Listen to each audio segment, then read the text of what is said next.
اور ایک روایت جس کو امام طبرانی نے اپنی موجم میں بیان کیا، اس کے علاوہ بھی محدثین نے اس حدیث کو ذکر کیا ہے کہ جب کچھ لوگ اللہ کے ذکر کے لیے جمع ہو کے بیٹھتے ہیں تو اللہ کے کچھ فرشتے ہیں جو مجالس ذکر کو ڈھونڈتے ہیں۔ ان کی تخلیق کا مقصد یہ ہے کہ مجالس ذکر میں جائیں، آفاق کے کونے کونے اور گوشے گوشے میں وہ سیر میں رہتے ہیں ہر وقت، اور جہاں مجالس ذکر ملے وہ پہنچ جاتے ہیں۔ تو جب کسی جگہ پہ ذکر ہو رہا ہو تو وہ فرشتے پہنچتے ہیں وہاں اور اپنے نوری پروں سے اس محفل کو ڈھانپ لیتے ہیں، اور اس غرض سے اور گھومنے والے فرشتوں کو آواز دیتے ہیں۔ وہ آواز بھی بیان فرمائی حدیث میں، کہتے ہیں ہلمو الی بغیتکم، ہلمو الی حاجتکم، اور میاں جس کو تم ڈھونڈ رہے ہو وہ تو یہاں ہے، ادھر آ جاؤ، تمہاری چاہت یہاں ہے۔ تو فرشتے پھر وہاں جمع ہونا شروع ہو جاتے ہیں، یہاں تک کہ اس مجلس سے لے کر آسمان تک فرشتوں کی قطاریں لگ جاتی ہیں۔ جو ذکر ہوتا ہے اس کو لے کر اپنے رب کے حضور فرشتے حاضر ہوتے ہیں، باوجود علم کے اللہ تعالیٰ پوچھتا ہے میرے فرشتوں کہاں سے آئے ہو؟ عرض کرتے ہیں مالک فلاں جگہ کچھ لوگ تیرے ذکر میں بیٹھے ہوئے تھے۔ اللہ تعالیٰ جل شانہ ارشاد فرماتا ہے کہ وہ میرے بندے کیا کرتے تھے؟ یا اللہ تیری تسبیح بولتے تھے، تیری بڑائی اور بزرگی بیان کرتے تھے۔ اچھا فرشتوں وہ چاہتے کیا تھے؟ مالک تیری جنت کے طالب تھے۔ اللہ تعالیٰ ارشاد فرماتا ہے کیا انہوں نے میری جنت کو دیکھا ہے؟ عرض کرتے ہیں مالک نہیں دیکھا۔ ارشاد ہوتا ہے اگر دیکھ لیتے؟ فرشتے عرض کرتے ہیں مالک پھر تو شدید اشتیاق ہوتا۔ اچھا اور کیا چاہتے تھے؟ یا اللہ تیرے دوزخ سے پناہ مانگتے تھے، میرے دوزخ کو انہوں نے دیکھا ہوا ہے؟ یا اللہ دیکھا نہیں۔ اگر دیکھ لیتے تو پھر تو بہت زیادہ ڈر اور خوف ان کے سینے میں آ جاتا۔ اللہ تعالیٰ ارشاد فرماتا تم گواہ ہو جاؤ میں نے اپنے ان بندوں کی مغفرت فرما دی۔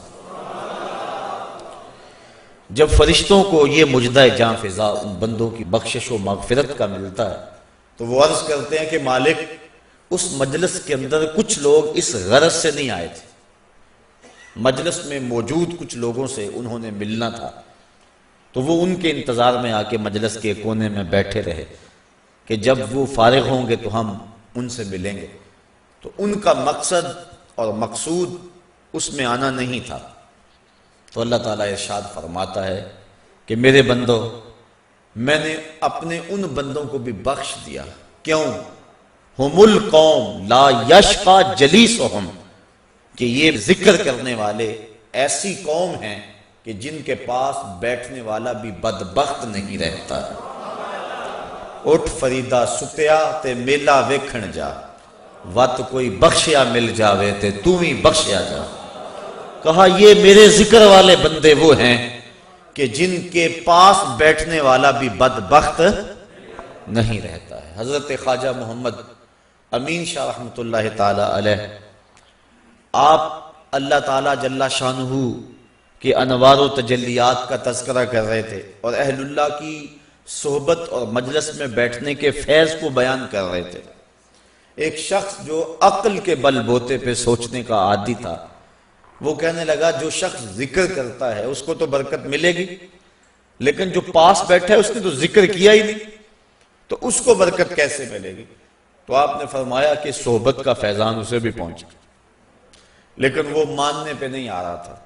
بزرگوں کا طریقہ ذرا مختلف ہوتا ہے، وہ جنگ و جدل اور مناظرے کا روپ اختیار نہیں کرتے، جب انداز ایسا بننے لگے تو وہ اپنا انداز بدل لیتے ہیں۔ انہوں نے گفتگو کو چھوڑ دیا۔ تھوڑی دیر کے بعد گرمیوں کا موسم تھا، خادم حاضر ہوا، کہا یار وہ پنکھی لے کر آؤ گرمی بڑی لگ رہی ہے۔ خادم حاضر ہوا، اس نے آپ کو اس پنکھی سے ہوا دینا شروع کی۔ 2-4 لمحے گزرے تو پاس بیٹھے شخص کو فرمانے لگے بھائی ہوا آ رہی ہے؟ کہا ہاں آ رہی ہے۔ کہا یہ تیرا نوکر تو نہیں ہے؟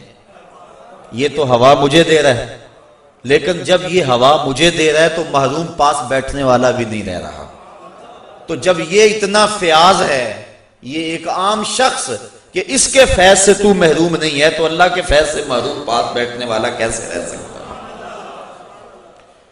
تو اس کا ذکر کرنے والوں کی سنگت اختیار کرنے والا بھی محروم نہیں رہتا، اللہ اس کو بھی برکتیں عطا فرما دیتا۔ تو یہ برکتیں ہیں ذکر کی، اور اللہ کے محبوب علیہ السلام نے کثرت ذکر کی ترغیب دی اپنی امت کو۔ ایک صحابی نے عرض کی حضور بہترین وظیفہ کیا ہے؟ فرمایا تو اس حال میں مرے کہ تیری زبان اللہ کے ذکر سے تر ہو، یہ تیرے لیے بہترین وظیفہ اور بہترین عمل ہے۔ تو اللہ کا ذکر ہر لمحہ، ہر آن، ہر ساعت جاری رہے۔